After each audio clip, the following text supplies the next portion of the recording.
Hello, we're going to go over some safety tips and pointers on use of the chop saw. This will be part of the 101 class at TinkerMill, and you'll be expected to operate this saw on our hands-on portion when you come into the shop.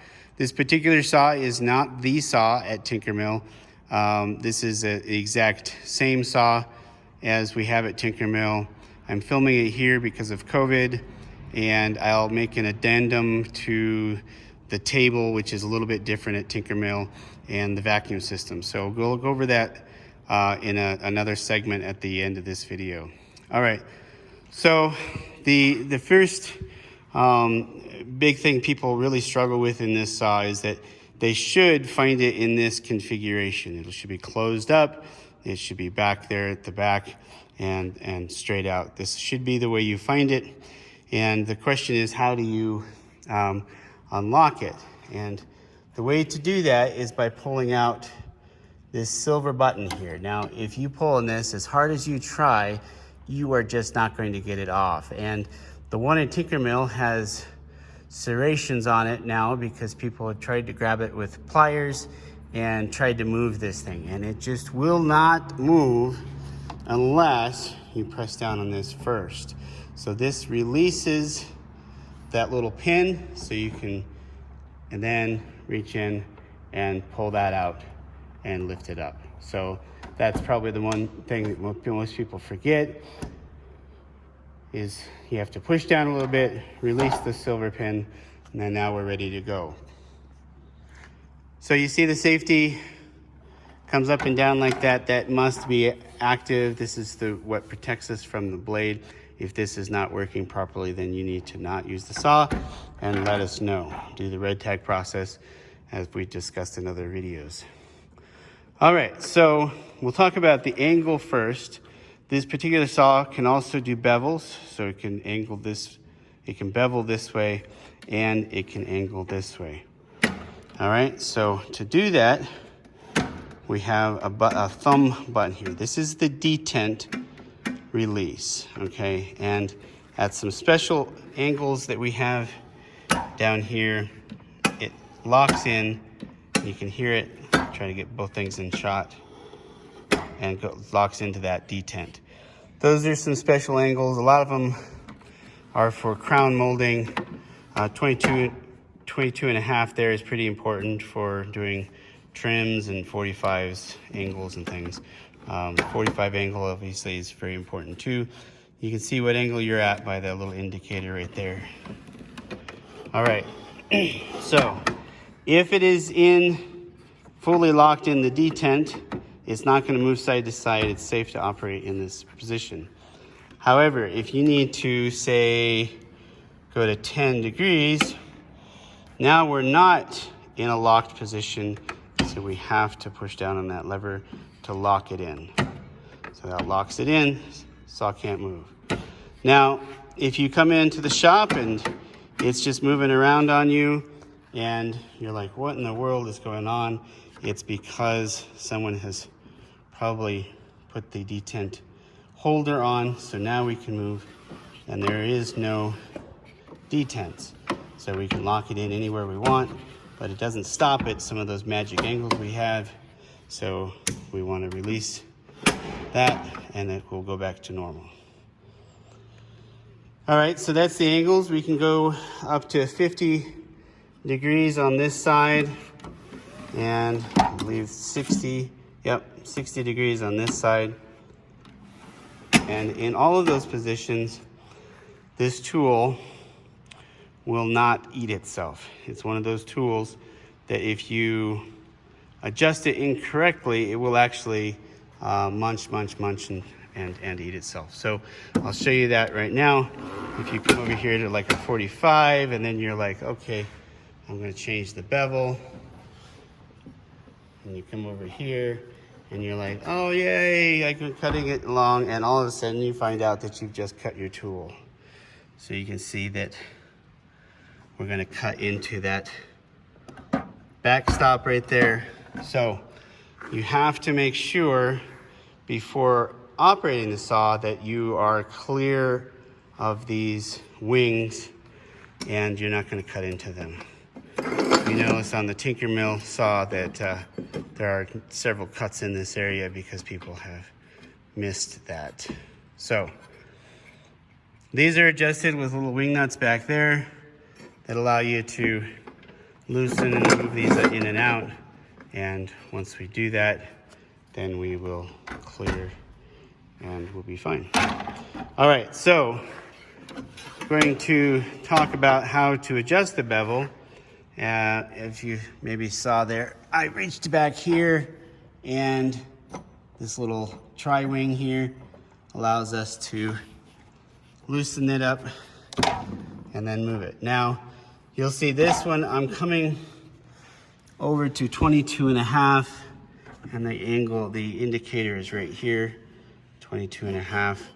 That is stopped right now because this little wing is out. All right, so if this is flipped into here, then it'll go all the way over to a 45. So, oh, nope, it went to 50. So I don't think the TinkerMill saw will actually do 50. But anyways, it'll go to that farthest extent unless you have the little wing out, and that little guy down there, they're marked with different angles. So that one says 22.5, and the other one I believe is like 33 or something like that. All right, so those help you set the bevel. Now this is a double bevel because it can also go the other direction. And to make that happen, you have to reach in back in here and pull this out. So that goes out, and then we're allowed to go all the way over. Now, if you can rotate this so that it locks it in, and then it won't stop at the 0 point, and you're like, well, darn it, I have to come over here and just look at 0 every time I want to do it. Okay, you know, and that's perfectly fine. You can do that, but you can also let that guy back in and it'll stop at 0. This one also has the little adjustment wings so that you can set it at 22.5 in the other direction. So this is a saw that can slide in and out, and we release that with this knob back here, so that allows it to slide. This allows us to cut about 13 inches of material. You'll also notice that there's another catch here, which is sometimes activated. This particular catch sets the saw out a little bit from that back area and is the point at which it's kind of the farthest out it will go while still cutting fully through. So that'll sometimes be locked in. So if this is loose over here and you're still not able to move it, this is why. All right, so slide in and out. Now, a blade, we're always trying to cut in such a way that the teeth are, you know, it's rotating this way, and the teeth are hitting our wood, and then we're pushing that way. If you start your cut back here, and then you pull it out in your piece of wood, then this blade action spinning this direction will actually want to help you. It becomes a force to push this way, and because you're already kind of going this way, then you can lose control very easily. It can and it just push against the wood and slam out here, and that's not a very good practice. So it's much better to, if you've got a wide piece of wood that you need to cut, that you can't cut just with a single cut, and you need to be able to slide, then bring it out, turn it on, bring it out, bring it in, and then go in. Sometimes if it's a super thick piece of wood, you can, do half of it, bring it up, go out, and then go all the way in and in. That can be helpful for really deep material to make a nice cut. So if that makes sense, go out and then come in. Now, if you're only going halfway and you're not cutting all the way through, you can cut all the way through. You leave the blade, you leave the motor running, you come up, and then on that final pass, make sure you turn it off before, and letting the blade stop before bringing it back out. All right. So the TinkerMill saw does not have a safety on the switch. You pull the switch and it's gone. It's running. There's no little stop to press or anything. You just pull the switch. We have a light here that's up here. That actually will shine a line onto a piece of wood you're trying to cut, and you'll notice this. Do you see it there? And that's where it's going to cut, and it's fairly accurate. It's maybe a 64th off or so, but that's where it's going to cut as you bring it down to cut. All right, so that can be very helpful. The saw has a lot of kick when you start it up. So it will, if you start it up in this position, it pulls up. You'll feel it pull up. And then as you resist it, because you're resisting that force, when you let go of the trigger, you can actually go down because you're pulling on it to resist the twist from the blade running, and then you stop and you go down. And so what can end up happening if you release the trigger in this kind of area in here is that you can go down and hit something before the blade is stopped. So it's a really good idea to not turn on the saw in here. Turn it on when it's all the way up here where it's controlled and you're not twisting a lot. And then we always want to go all the way through our cut and then let go of our trigger and stop, let the blade come to a full, complete stop before coming back out.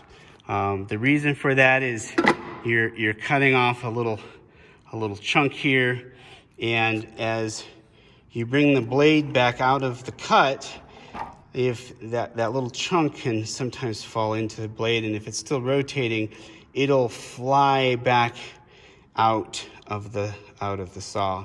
And that I've actually sent pieces of wood through drywall before. It has a large amount of force if that little piece can just hits the blade just right and it's still running as you're bringing the saw up. So you must always, as you go down, let the blade stop, and then before coming back out of the cut.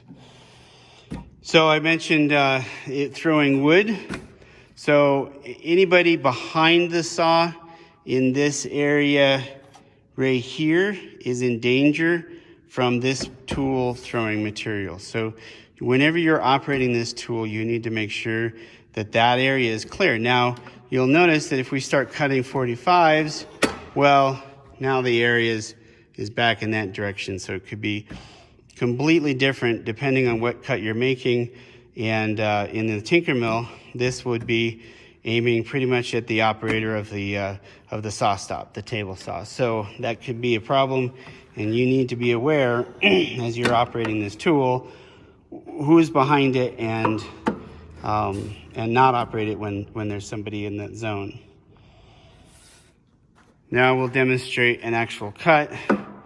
So on our spoon project, we have these 45s that we'll be cutting off.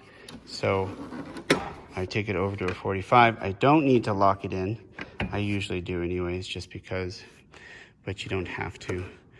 And then I'll do my cut. So realize that the forces from this are actually pulling a little bit. I have a little nub on there. They're pulling it this way because the blade is rotating it's this way, and you don't want to let the wood be kind of sucked in that direction. So you make sure that you're holding it, and you're only holding it, forcing it this direction. So I'm going to jump in here quickly. Something I noticed in the video, the pieces that I was using is not very flat on the back. It's important to have this fully seated up against the fence. If you have any kind of space between the fence and your wood as you start to cut it, then as the wood comes back into the fence, because the force of the blade is pushing it that way, it can bind up on the blade whatever part that you've already gotten cut before you start going over, and it can cause this to be kicked. The blade can kind of throw it and move it around on you, and the way to make sure that does not happen is by making sure that you're all the way at the back of the fence. Clearly, this piece of scrap I grabbed isn't very straight. I should have used on this side. When I made this cut, it would have been much more stable than this way. So in this particular situation, I did push really well on this side, and so it didn't move in, but I should have kept it on there. All right, back to the video. We can line it up with our little light. If we need to be super precise, then sometimes as you start it up and bring it down, you might need to make some small adjustments, and then you can make your cut. Let it stop all the way, and then lift it up. Take that little piece out of there.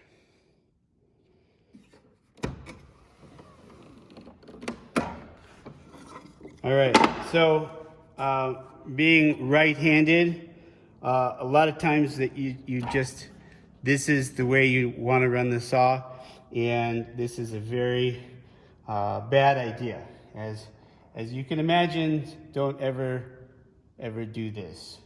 So if you have the piece on this side and you need to hold it over here, make sure you switch hands so that you're holding the piece with your right and you're not crossing over and holding the piece of wood and then trying to cut. Hopefully someone would notice that before they cut themselves, but why get in that situation? So here, you see that little kick? They said start up here.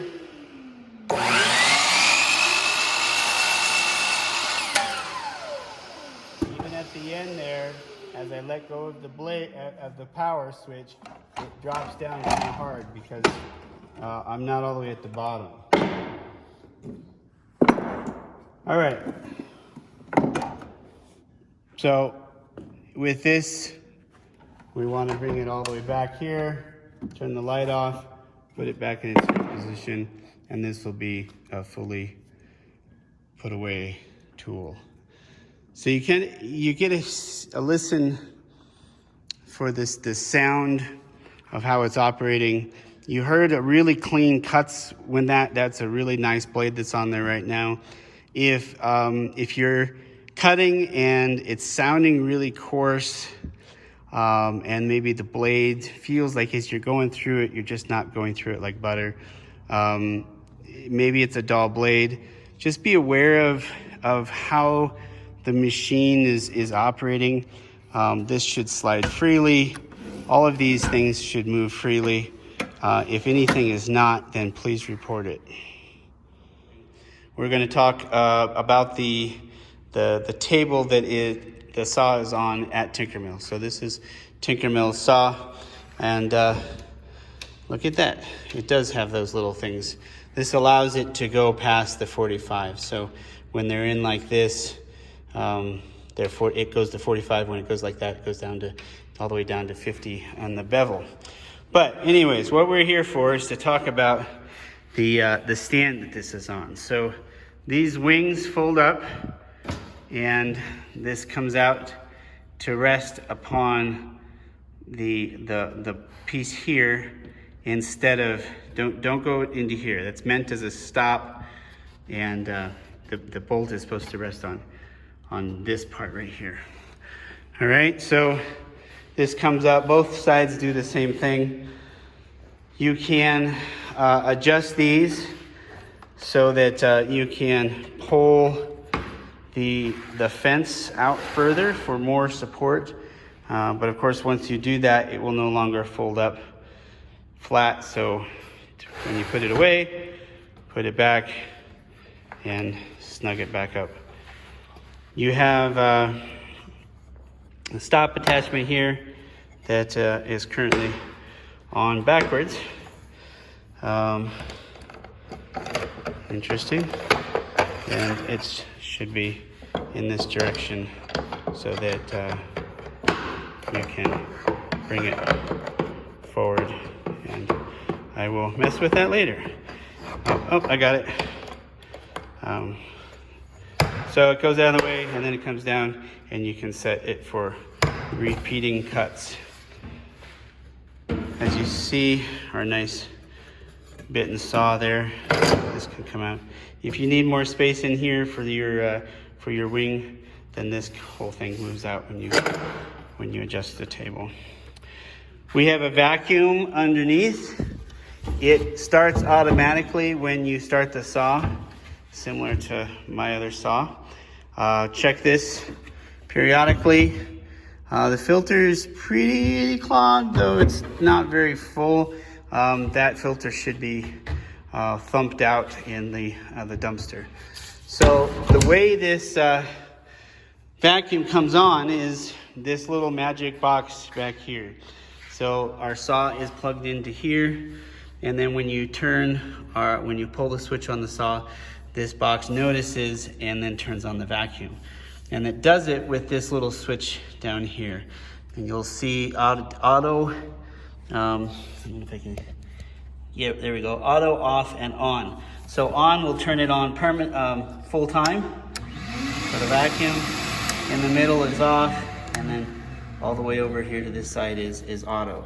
So sometimes when you come in, you'll find that somebody has messed with this and turned it off, and you want it back to on. So if the vacuum's not coming on, that would be the reason.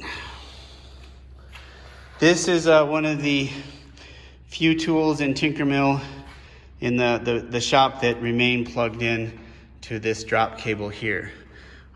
We have several in the shop. These cord reels here are not to be used for this saw. This saw will blow the circuit breaker, and that little white button that's up there will pop out, and this will no longer work. So don't use this saw on any of our other drop downs other than this one that we have dedicated to it. It can be run off of the wall plugs with an extension cord, but remember to put the saw back. This is where it belongs after you're done moving it and doing what you need to do with it. Otherwise, I think the first part of this video gets you what you need to know to use this saw. Thank you for watching.